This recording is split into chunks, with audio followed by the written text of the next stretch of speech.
오늘은 단열에 대해서 얘기를 해보겠습니다.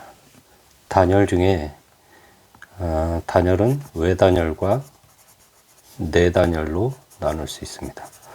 외단열은 밖에서 단열을 끊어주는 거고, 내단열은 안쪽에서 단열재를 대는 겁니다.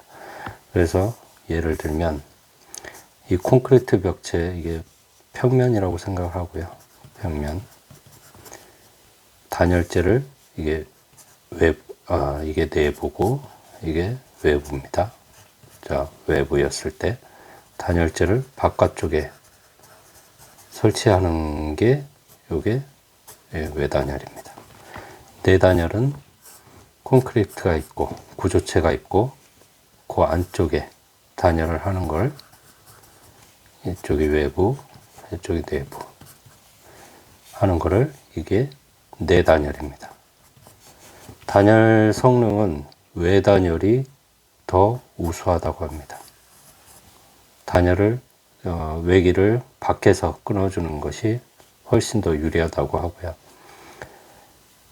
그래서 이제 예전에 아파트에 보면 뭐 이런 평면을 볼 수 있습니다. 이게 콘크리트고 콘크리트 벽체가 연결이 되고요. 그랬을 때 단열재가 내단열로 들어가게 됩니다. 일반적인 아파트는 거의가 다 내단열입니다. 단열 성능이 좀 떨어지더라도 공사비를 줄이기 위해서. 이렇게 되면 이 외부에 뭐 수성 페인트나 이런 도장만으로 해가지고 마감을 끝낼 수가 있기 때문에 이게 저렴해집니다. 그래서 이렇게 내단열로 했을 때 이 외기가 이 콘크리트를 타고 이렇게 넘어오게 됩니다. 이게 차가워지면 여기까지 같이 차가워지는 거죠.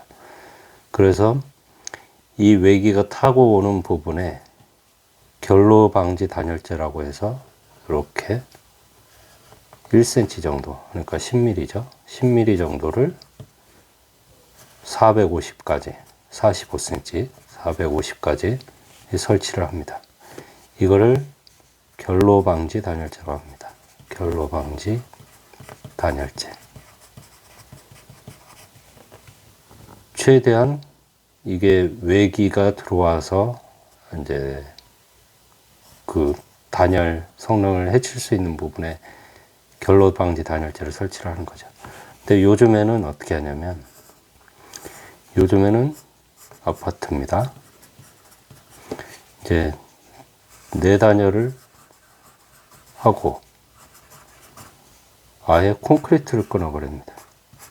콘크리트 벽체를 아예 끊어가지고, 이게 콘크리트고 단열을 끊기지 않도록, 단열이 끊기지 않는 것이 좋습니다. 단열이 끊기지 않도록 요즘에는 아예 콘크리트 구조체를 잘라서 치는 아파트 이제 단열 평면 상세가 되겠습니다.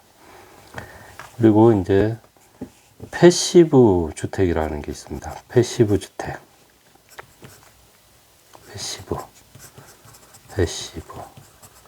패시브라고 하는 거는 이제 수동적인 걸 얘기를 합니다. 수동적. 그러니까 남의 힘에 따라서 내가 움직이는 거죠. 능동적인 거하고는 이제 반대되는 겁니다. 능동적인 거는 액티브, 활력 있다, 액티브하다 하는 거하고 이제 반대되는 거죠.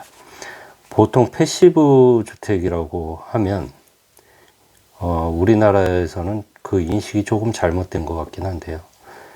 패시브 주택을 단열을 굉장히 두껍게 뭐 30cm 이상 한다거나 해가지고 단열을 하는 거를 뭐 패시브 주택이라고 하는 경우가 있습니다. 물론 그것도 뭐 패시브 주택에 해당이 되겠습니다만, 진정한 패시브 주택이라고 하면 이런 있게 되겠습니다. 그래서 이 북쪽, 이렇게 북쪽은 이제 우리나라 같은 경우는 한기가 있고 이제 북쪽에서 오는 바람을 막는 것이 좋습니다. 바람을 막는 것이 좋습니다. 그래서 예를 들면 건물이 북쪽은 창을 작게 하고 남쪽에는 창을 크게 한다거나 아니면 북쪽 창을 크게 해서 크게 하더라도 이제 북쪽에 바람을 막을 수 있는 벽을 둔다거나 하는 식으로 이제 그 북쪽은 좀 이렇게 막히고 남쪽을 좀 열어주는 방향으로 하는 것이 어떻게 보면 패시브 주택의 취지에 맞다고 볼 수 있습니다. 그래서 이제 외부 환경에 건물이 수동적이 되는 거죠. 능동적이라고 하는 거는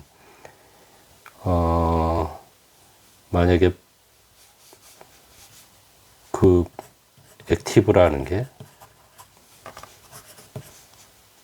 전열이나 이런 기구들을 써가지고 능동적으로 그런 외부 환경들을 헤쳐나갈 때 액티브하다고 할 수 있습니다. 어떻게 보면 주택 제로 에너지라고 있는데요. 제로 에너지를 만들려면 패시브와 액티브가 어느 정도는 이게 효율적으로 같이